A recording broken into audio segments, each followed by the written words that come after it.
বাবা ভুবন, বাহ, খুব লক্ষ্মীমন্ত মেয়ে বিয়ে করেছিস। মুখখানা দেখে একেবারে মনটা জুড়িয়ে গেল। কি ভালো লাগছে। মা, এসো এসো, তাড়াতাড়ি এসো, আমার ঘরের লক্ষ্মী, আমার ঘরে এসো মা। অনেক ধকল গেছে, যাও কাপড় জামা ছেড়ে এখন গিয়ে একটু বিশ্রাম নাও, ঘরে গিয়ে একটু ঘুমিয়ে নাও, কেমন?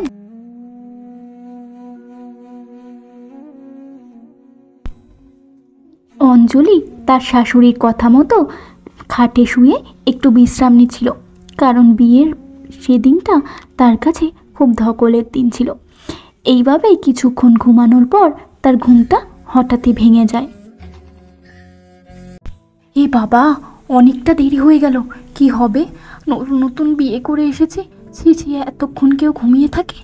যাই গিয়ে দেখি রান্নাঘরে মা কি করছে। তার আগে আমি স্নানটা সেরে নিই। যাই গিয়ে দেখি, মায়ের কাছে একটু সাহায্য করব। মা, আপনি আমার ওপর খুবই রেগে আছেন তাই না? আসলে আমি না একটু ঘুমিয়ে পড়েছিলাম।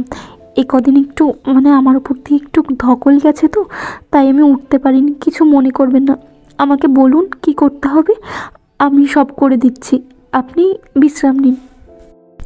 দুষ পাগল, আমি আবার কি ভাববো আর কি মনে করব?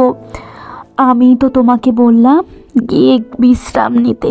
আমি তো বুঝি তোমার উপরে কত ধকল গেছে। আর আমি তো রান্না করছি, এই মায়ের হাতে রান্না খেয়ে দেখো কেমন লাগে। পছন্দ না হলে তুমিই করো। ইনি এত ভালো, এরকমও মা হয়? আর আমার ছোট মা যদি এখানে থাকতো তাহলে? শয়তানি ডাইনি, এখনো তোর রান্না হলো না? কখন খাবো আমি? আমাদেরকে না খাইয়ে মারবি নাকি?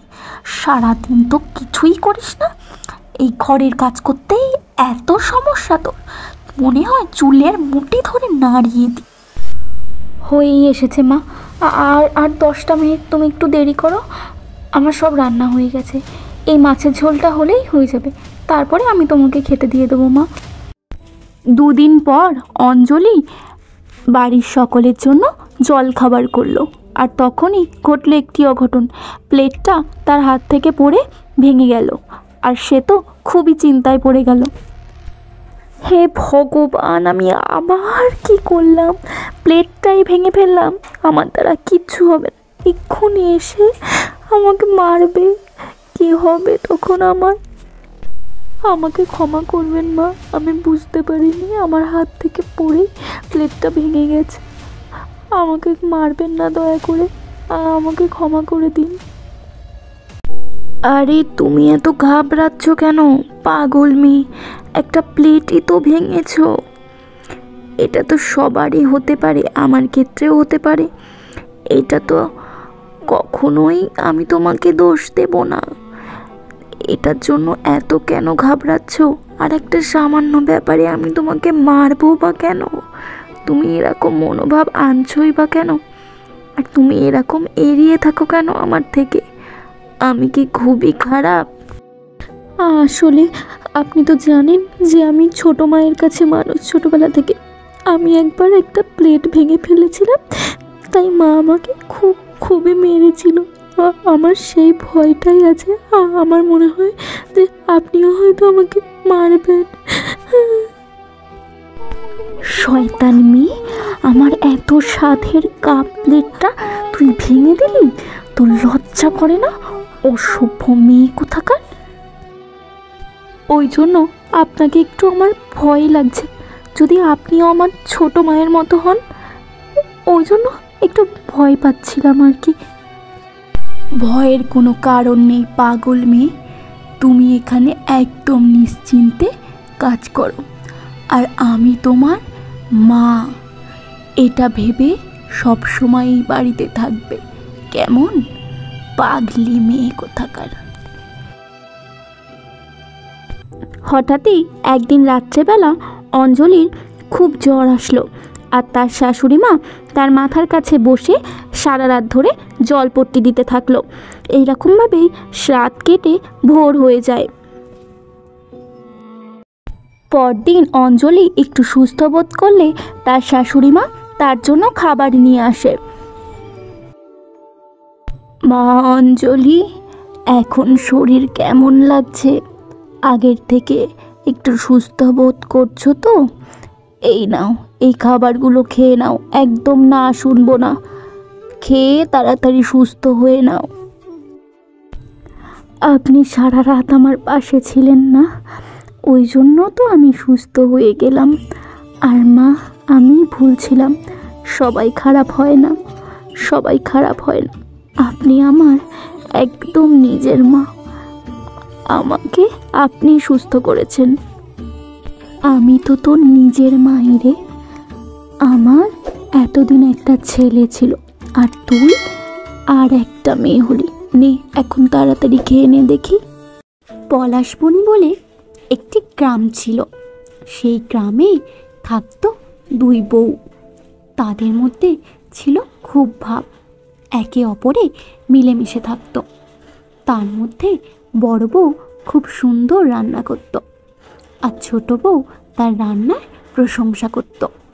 এইভাবেই দিন কাটতে লাগলো।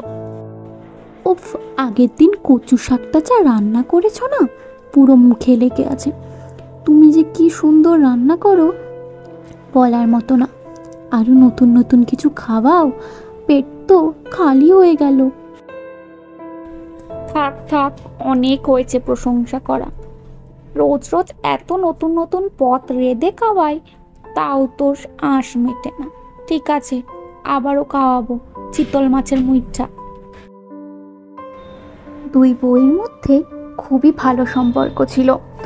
বড় বউ তার যাকে ঠিক ছোট বোনের মতোই ভালোবাসত।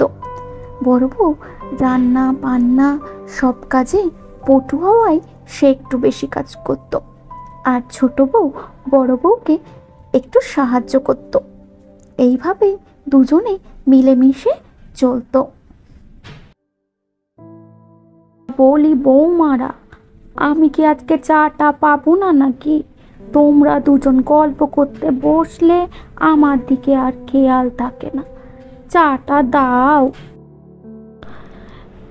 না মা, আসলে একটু কাজে ব্যস্ত ছিলাম তো, ওই জন্য একটু দেরি হয়ে গেল, ক্ষমা করবেন আমাকে।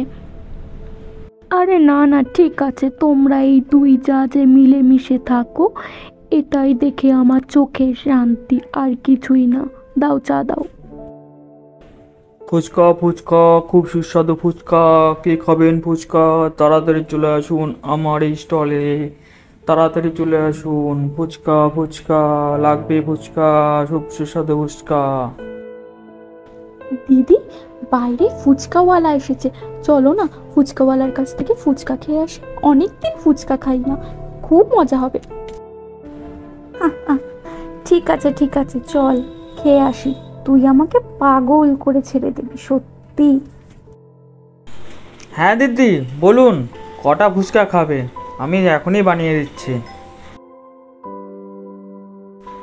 ভালো করে ঝাল দিয়ে মাখো দেখে, তৃপ্তি করে খাই। অনেক দিন ফুচকা খাওয়া হয় না।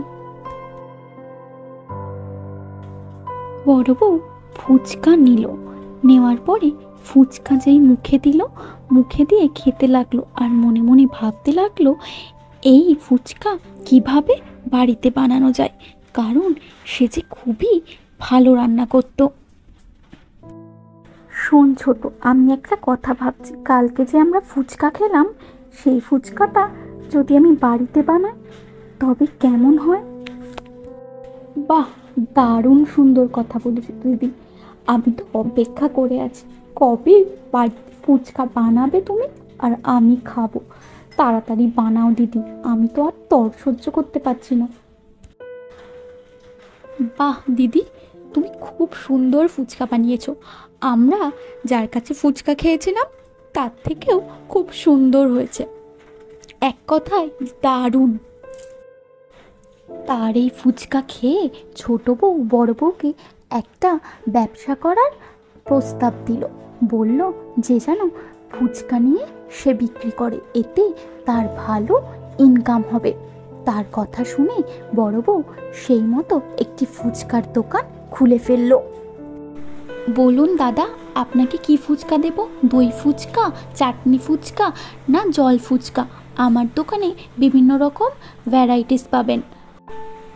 বউটার কথা মতো ছেলেটি একটি দই ফুচকা নিল, আর দই ফুচকা নিয়ে ছেলেটি খেতে আরম্ভ করলো।